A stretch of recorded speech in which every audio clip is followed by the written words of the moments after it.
kubali kusikia maombi yetu, utubariki kupitia kwa neno lako takatifu. Nena pamoja na kila mmoja wetu wa kanisa lako la St. Paul Saboti. Unene pamoja nasi kwa jina la Mungu Baba, Mwana na Roho Mtakatifu.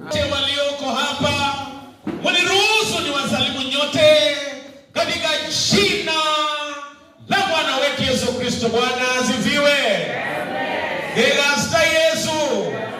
Mwami Yesu afume. Tamata jakaiti. Bwana asifiwe.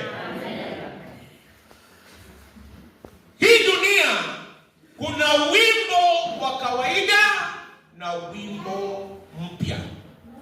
Mitendo ibokuwa atendo nyele. Hii dunia kuna wimbo wa kawaida na wimbo mpya.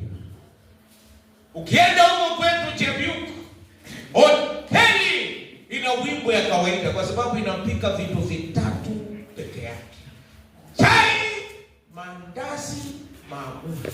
Tatu peke yake, hakuna kitu kingine. Hiyo wimbo yao inakwisha. Ukienda kuuliza kitu kingine wanasema wewe unaleta wimbo ambaye si hapa. Siku moja mzee mmoja alirudi kwake nyumbani. Kawaida alikuwa amejua wimbo wa kawaida ni kupigiwa kelele. Siku hiyo alipofika, yeye alitarajia wimbo itakuwa ya kawaida. Alifikiri ataambiwa toka hapa, umekuja saa ngapi sasa? Akasikia siku hiyo mama akasema karibu. Akasema Kemo, umeniambia?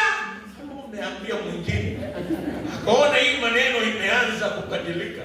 Tena kufika siku hiyo mara ya kwanza akaona maji ikaletwa ambaye imechemshwa. Akauliza pomoni, hii maji ni ya nani? Iko mgeni mwingine? Akamwambia hapana, ni wewe tu. Yeye alikuwa amezoea wimbo wa kawaida, kelele, baki baridi.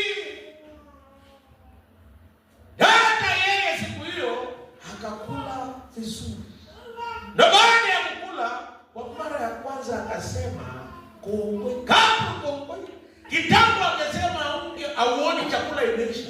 Hata mama akamuuliza kimoja mo. Ni wewe